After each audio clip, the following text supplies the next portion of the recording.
Hi hello నమస్తే welcome to our channel. ప్రస్తుతం మనతో పాటు ఉన్నారు doctor Nitin, general medicine senior consultant physician and diabetologist. Hello doctor. Hello అండి. డాక్టర్ గారు, డయాబెటీస్ని రివర్సల్ చేస్తామని అంటున్నారు చాలా వరకు. నిజంగా అలా రివర్సల్ అయ్యే ఛాన్సెస్ ఉందంటారా?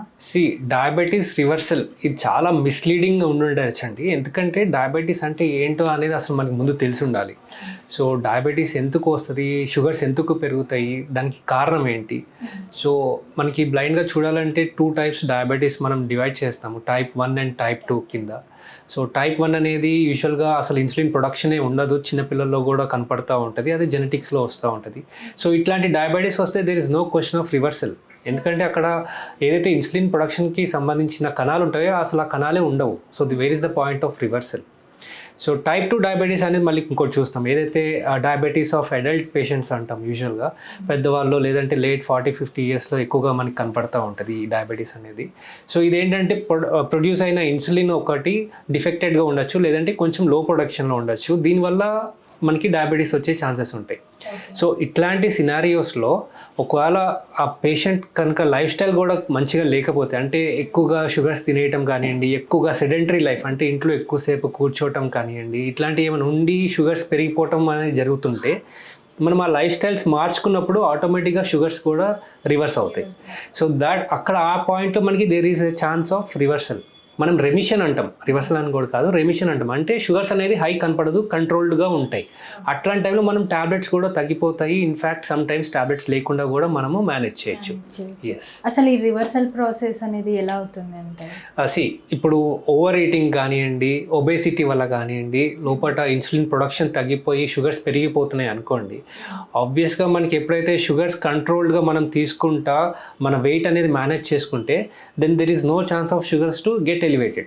సో ఆ షుగర్స్ ఆటోమేటిక్గా మనకి లో అయిపోతాయి. సో బేసిక్గా డయాబెటీస్ అంటేనే బ్లడ్లో హై షుగర్స్ ఉండటం బేసికలీ. సో ఆ హై షుగర్సే లేకపోతే then we don't call it diabetes. So అక్కడ మనము రివర్సల్ లాగా మనం మాట్లాడుకోవచ్చు. But disease there is no cure for diabetes. ఒక పాయింట్ తర్వాత ఇంకో పాయింట్లో అన్నా కూడా మళ్ళీ షుగర్స్ పెరిగిపోవచ్చు. ఇఫ్ ఎట్ ఆల్ రేర్గా మనకి దేర్ ఆర్ ఛాన్సెస్. కొందరు చాలా స్ట్రిక్ట్గా డైట్ అనేది లైఫ్ స్టైల్ కానీ ఫాలో అవుతా వాళ్ళు కరెక్ట్ టైంకి ఒకళ్ళు అవసరమైనప్పుడు ట్యాబ్లెట్స్ కూడా వాడుతూ ఉంటే there are some times where tablets లేకుండా కూడా మనం షుగర్స్ అనేది కంట్రోల్ చేయొచ్చు. And that point you can call it remission. Okay, what we thought అంటే చాలా వరకు అన్నారు లైక్ డయాబెటీస్ని ఖచ్చితంగా రివర్సల్ చేస్తాము అనేది చాలా వరకు మిస్లీడింగ్ ఉంటుంది. దానివల్ల అసలు ఇది ఎంతవరకు ఎందుకంటే మనము we are seeing India becoming diabetic capital. మనకి చూస్తే అంటేనే బయటనే చాలా మంది పేషెంట్స్ ఉన్నారు డయాబెటిక్తో. So they might want to do something different. So ఇట్లాంటి వర్డ్స్ అనేది మిస్లీడింగ్ ఉండొచ్చు, కొందరికి తప్పుడు అవగాహన, అంటే వేరే రాంగ్ ఇన్ఫర్మేషన్ వెళ్ళిపోయి వాళ్ళు ఏదో ట్రై చేస్తూ ఉండొచ్చు. బట్ షుగర్స్ కంట్రోల్ లేకపోతే మాత్రము హై షుగర్స్లో కంటిన్యూగా హై షుగర్స్ ఉంటే మాత్రం ఈవెన్చువల్గా ఫ్యూచర్లో మనకి ఏదో ఒక ప్రాబ్లంలోకి ల్యాండ్ అయిపోతుంది. ఓకే, వన్స్ డయాబెటీస్ వచ్చిన తర్వాత వాళ్ళు తీసుకోవాల్సిన ప్రికాషన్స్ ఏంటంటారు? రైట్. సో డయాబెటీస్ వచ్చిన తర్వాత మనకి మెయిన్ ప్రాబ్లం బ్లడ్లో హై షుగర్స్ ఉండటం వల్ల. సో ఈ హై షుగర్స్ అనేది ఈవెన్చువల్గా over the course of period, అంటే కొన్ని సంవత్సరాల తర్వాత ఇట్లనే హై షుగర్స్ అనేది బాడీలో ఉంటే మాత్రము కాంప్లికేషన్స్ అనేది స్టార్ట్ అవుతాయి. సో ఈ కాంప్లికేషన్స్ మనం చూసుకుంటే నరాలకి సంబంధించి, రక్తనాళాలకి సంబంధించి, వీటికి సంబంధించిన కాంప్లికేషన్స్. సో అవి ఇంపాక్ట్ అవుతున్నప్పుడు ఖచ్చితంగా కిడ్నీ కానివ్వండి, హార్ట్ కానివ్వండి, నరాలకి, బ్రెయిన్ కానివ్వండి, వీటిలో సైడ్ ఎఫెక్ట్స్ కనపడతాయి. సో అవి రాకుండా మనం ప్రివెంట్ చేసుకోవాలంటే జాగ్రత్తలు ఏంటంటే షుగర్స్ అనేది బ్లడ్లో లో లెవెల్, అంటే నార్మల్ లెవెల్లో ఉంచుకోవటం అనేది చాలా ఇంపార్టెంట్. మన చేతిలో మనం చేయగలిగింది మెడిసిన్స్ కాకుండా ఏంటంటే డైట్ కంట్రోల్ చేసుకోవటము, ఎక్సర్సైజ్ చేసుకోవటము, టైంకి పడుకోవటము, స్ట్రెస్ తగ్గటము, ఇవన్నిటి వల్ల కూడా షుగర్స్ తగ్గటం అనేది సైంటిఫిక్గా మనకి ప్రూవ్ అయింది. సో ఇవి ఖచ్చితంగా మనం జాగ్రత్తగా చేసుకోగలిగితే యూ కెన్ కంట్రోల్. ఒక పాయింట్ వరకు మనం షుగర్స్ కంట్రోల్ చేసుకోవచ్చు మెడిసిన్ లేకుండా కూడా. అండ్ చాలా వరకు డయాబెటీస్ వచ్చిందని కూడా తెలియని వాళ్ళు కూడా ఉంటారు. దానికి సిమ్టమ్స్ ఏంటంటారు? ప్రీ డయాబెటిక్ కానీ లేదంటే ఎర్లీ స్టేజెస్ ఆఫ్ డయాబెటిక్ డిసీజ్లో చాలామందికి తెలియకపోవచ్చు. కానీ ఒక్కసారి షుగర్స్ ఎక్కువ అయితే మనకి స్టార్టింగ్ సిమ్టమ్ అనేది అందరికీ ఒకలాగా ఉండకపోవచ్చు, కానీ కొందరికి ఎక్కువసార్లు యూరిన్ వెళ్ళటం, ఎస్పెషల్లీ నైట్ టైం అనేది వాళ్ళ కంట్రోల్ లేకుండా కూడా 2-3 టైమ్స్ ఎక్స్ట్రా, అంటే ఇంతకుముందు లేని హ్యాబిట్ ఇప్పుడు కొత్తగా ఫామ్ అవటం, ఇట్లాంటివి కనపడవచ్చు. సెకండ్ పాలిఫేజీ అంటాం, అంటే ఎక్కువ ఆకలి వేయటం. వాళ్ళు ఎక్కువ తినటం అనేది, ఎంత తిన్నా కూడా ఇంకా ఆకలి వేస్తూ ఉంటుంది, ఆర్ ఎక్కువ దాహం వేస్తూ ఉంటుంది. సో ఇట్లాంటి సిమ్టమ్స్ కూడా కనపడచ్చు. చాలా మందికి వీక్నెస్, ఫెటిగ్ అంటే ఊరికి అలసట, ఏం పని ఎక్కువ హార్డ్ వర్క్ చేయకుండా కూడా అలసట అనేది కనపడటం, ఇట్లాంటి సిమ్టమ్స్ మనకు కనపడుతూ ఉండొచ్చు. కానీ చాలా రోజుల కింద షుగర్ వచ్చేసి అది మనం ఐడెంటిఫై చేయలేదంటే ఆ షుగర్ వల్ల వచ్చిన కాంప్లికేషన్సే మనకి కనపడచ్చు. ఇట్లా పుండులు ఏమైనా ఫామ్ అయ్యి తగ్గని పుండులు అవ్వటం కానివ్వండి, లేదంటే సడన్ గా యూరిన్ తగ్గిపోవటం కానీ, కిడ్నీ ఏమన్నా డ్యామేజ్ అవటం కానీ, ఇట్లాంటి నరాలు సంబంధించిన ఏమన్నా తిమ్మిర్లు రావటం, మంటలు రావటం, కాళ్ళు నొప్పులు రావటం, రాత్రి పడుకున్నాకి కాళ్ళు లాగేయటం, ఇట్లాంటి సింటమ్స్ కూడా కొంచెం మనకి కాంప్లికేటెడ్ డయాబెటీస్లో కనపడచ్చు. ఓకే, డయాబెటీస్ ఉన్నవారు ఎటువంటి ఫుడ్స్ ప్రిఫర్ చేయాలంటారు? ఫుడ్స్కి వచ్చేసి ఏదైనా సరే మనకి every food has a glycemic index. అంటే ఆ ఫుడ్ తిన్న తర్వాత, సపోజ్ ఒక యాపిల్ తిన్నారనుకోండి, యాపిల్ తిన్న తర్వాత దాంతో బ్లడ్లో ఎంత షుగర్ పెరుగుతుంది అనేది ఒక ఇండెక్స్ అనేది తయారు చేశారు. So every food has got a glycemic index. Glycaemic load అని కూడా ఇంకో వేరే పారామీటర్ ఉంటుంది. సో ఈ రెండింటి గురించి మనం తెలుసుకోగలిగితే మనకి లో గ్లైసిమిక్ ఇండెక్స్ ఉన్న ఫుడ్స్ తీసుకుంటే ఖచ్చితంగా షుగర్స్ అనేది ఫాస్ట్గా పెరగవు. సో వీటిలో మనం ఎగ్జాంపుల్స్ చెప్పాలంటే ఎస్పెషల్లీ ఏదైతే ప్రోటీన్ బేస్డ్ ఫుడ్స్ కానివ్వండి, ఫైబర్ బేస్డ్ ఫుడ్స్ కానివ్వండి, వీటిలో లో గ్లైసిమిక్ ఇండెక్స్ తక్కువ ఉంటుంది. అదే కార్బోహైడ్రేట్ ఇట్లా స్టార్చెస్ కానివ్వండి, వైట్ రైస్ కానివ్వండి, పిండి వంటలు కానివ్వండి, ఆర్ స్వీట్గా ఉన్న ఫ్రూట్స్ కానివ్వండి, మ్యాంగో, సపోటా, ఇట్లాంటి ఫుడ్స్లో ఏంటంటే గ్లైసిమిక్ ఇండెక్స్ ఎక్కువ. అంటే ఫుడ్ తీసుకోగానే ఇమీడియట్గా షుగర్ స్పైక్ అయిపోతుంది, అది కంట్రోల్ చేయడం కష్టం అయిపోతుంది. సో అందుకని అట్లాంటి హై గ్లైసిమిక్ ఇండెక్స్ ఉన్న ఫుడ్స్ ఏదైతే మనం ఇప్పుడు ఎగ్జాంపుల్స్ చెప్పామో అట్లాంటివి మనం అవాయిడ్ చేసుకోవటం మంచిది. ఓకే, అంటే లైక్ డయాబెటీస్ అనగానే ఆఫ్టర్నూన్ రైస్ తీసేసుకొని నైట్ రైస్ తీసుకోవద్దు, చపాతీస్ తీసుకోవాలంటారు. అట్ ద సేమ్ టైం రెండు కార్బోహైడ్రేట్స్ కదా, సో ఏది బెస్ట్ అంటారు? అంటే ఆ టైంలో తీసుకోవాల్సిన ఫుడ్స్ ఏంటి?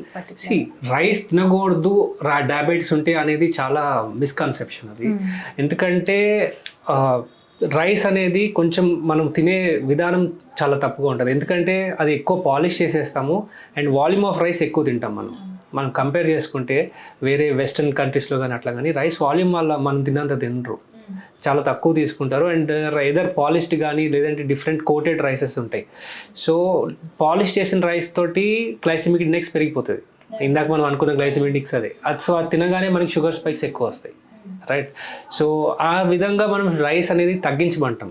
కొందరు మనకి ఏంటంటే రైస్ అలవాటు ఎక్కువ కాబట్టి మానేస్తే బెటర్ రా నాయనా, లేదంటే నువ్వు కంట్రోల్ ఉండదు, ఎక్కువ తినేస్తావు అని చెప్పేసి అంటూ ఉంటాం. అంతేగాని రైస్ తినకూడదని ఏం లేదు. You can eat rice because that is a good carbohydrate, immediate energies వస్తాయి మనకి. కానీ వాల్యూమ్ తగ్గియాలి. ఇన్ఫాక్ట్ రైస్ ఎంత తింటారో కర్రీస్ కూడా అంత పెట్టుకుని తినగలిగితే దట్ విల్ బి బ్యాలెన్స్డ్ అనమాట.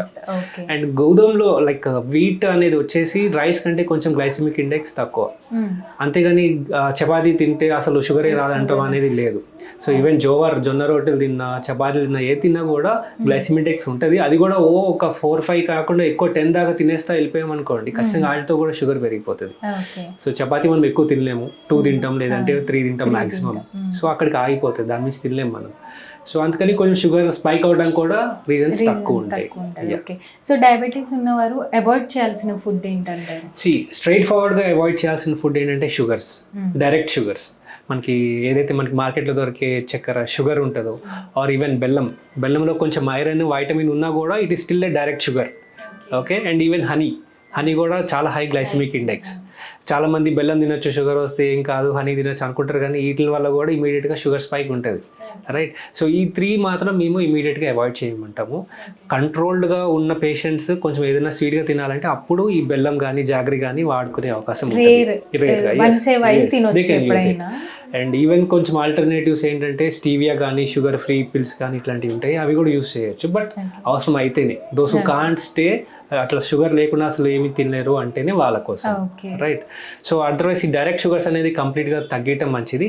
అట్లనే హై గ్లైసిమిక్ ఇండెక్స్ ఉన్న ఫుడ్స్ లైక్ స్వీట్గా ఉన్న ఫ్రూట్స్ కానివ్వండి, మ్యాంగో కానివ్వండి, సపోటా, గ్రేప్స్, పైనాపిల్ ఆర్ ఇట్లాంటి స్వీట్గా ఉన్న ఫ్రూట్స్ అనేది కొంచెం తగ్గించుకోవటం మంచిది.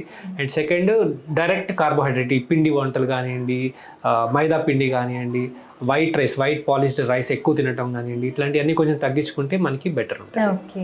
డయాబెటీస్ అనేది ఒకప్పుడు ఒక సర్టెన్ ఏజ్ తర్వాతే వచ్చేది, బట్ ఇప్పుడు అడల్ట్స్లో కూడా వస్తుంది. దీనికి అసలు మెయిన్ కాజ్ ఏంటంటారు? ఒకప్పుడు లైక్ టైప్ 2 డయాబెటీస్ అనేది పెద్దవాళ్ళలోనే చూసేవాళ్ళం, అబోవ్ 40 years 50 years. కానీ ఇప్పుడు టైప్ 2 డయాబెటీస్ అనేది యూత్లో కూడా చూస్తాం, especially 20 to 30 years diabetes diagnose చేసిన వాళ్ళు చాలామంది ఉంటున్నారు ఇప్పుడు. So this is a complete deviation. ఒక 20 years బ్యాక్ ఇట్లా లేదు అసలు. సో ఎందుకు వస్తుంది, why is this becoming common thing అంటే it could be life style, city based life style, right. One of the thing మనకి క్లియర్గా కనపడుతుంది, ప్రూఫ్ అనేది కనపడుతుంది ఏంటంటే సిటీ బేస్డ్ లైఫ్ స్టైల్.